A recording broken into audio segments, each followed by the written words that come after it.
Hello friend, this is Pushpanjali and welcome to my channel. आज हम लोग बात करेंगे हाईएस्ट आइडियल क्योर के बारे में। तो हम लोग जानेंगे कुछ पॉइंट हाईएस्ट आइडियल क्योर से रिलेटेड। तो यहाँ पर हम लोग 8 पॉइंट डिस्कस करने वाले हैं। मैं यहाँ पर हर वीडियो में आपको नंबर इसलिए बताती हूँ ताकि आप किसी भी टर्म का जो कैरेक्टरिस्टिक फीचर है वो याद रखें। तो कम से कम आप ये जो टर्म है, 8 टर्म हो सकते हैं, 8 सेंटेंस या जितने भी पॉइंट हम डिस्कस करते हैं वो आप उसकी डेफिनेशन में या उससे रिलेटेड किसी भी आंसर में आप उसे लिख सकते हैं, मेंशन कर सकते हैं। ठीक है, तो यहाँ पर हम बात कर रहे हैं हाईएस्ट आइडियल क्योर की। तो सबसे पहले जो हमारा हाईएस्ट आइडियल क्योर होना चाहिए वो कैसा होना चाहिए? रैपिड होना चाहिए। और हाँ, इसमें जो भी हम टर्म यूज़ करेंगे वो सारे रिलेटेबल टर्म होंगे। ठीक है, तो पहला कैसा? रैपिड होना चाहिए। देन जेंटल होना चाहिए, हमारा क्योर जेंटल होना चाहिए। परमानेंट होना चाहिए, मतलब ऐसा नहीं कि ठीक हो गया फिर से डिसीज़ आ गई तो वो परमानेंट क्योर नहीं होगा। तो हमारा क्योर कैसा होना चाहिए? परमानेंट होना चाहिए।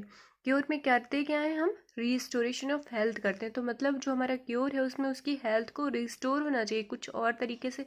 उसको कोई और प्रॉब्लम नहीं होनी चाहिए कि नहीं हम एक प्रॉब्लम तो उसकी ठीक कर रहे हैं पर दूसरा उसे अफेक्ट कर रहे हैं, दूसरे बॉडी पार्ट पे उसको कोई प्रॉब्लम हो रही है। तो ऐसा कभी नहीं होना चाहिए। उसकी जो हेल्थ है वो रिस्टोर होना चाहिए। और उसमें हम क्या करते हैं? Removal and annihilation of disease in its whole extent, मतलब जो उसकी बीमारी है उसको हटाते हैं और जड़ से ख़त्म करते हैं। ठीक है, तो ये उसके बाद शॉर्टेस्ट ड्यूरेशन, जो शॉर्टेस्ट टाइम पीरियड है वो शॉर्टेस्ट होना चाहिए। और ये सब क्या है? याद रखिएगा, ये रिलेटेबल टर्म है, इन्हें हम रिलेट करते हैं डिसीज़ के साथ, उसके टाइम ड्यूरेशन के साथ। तो ये सारे टर्म रिलेटेबल होते हैं।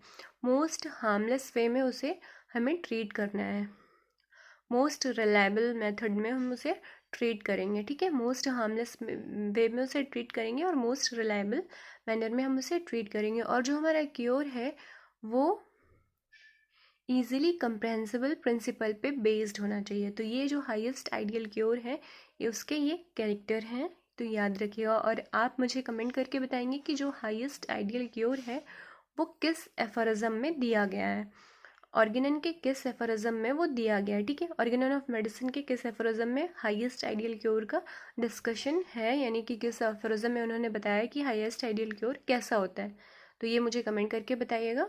और हाँ, आने वाली वीडियोस के लिए चैनल को सब्सक्राइब कर लीजिए, बेल बटन को प्रेस करना मत भूलिएगा। और हाँ, वीडियो पसंद आई तो वीडियो लाइक कर दीजिए, अपने फ्रेंड के साथ शेयर कर दीजिए। अपना ध्यान रखिए एंड मस्त रहिए। Take care and bye bye.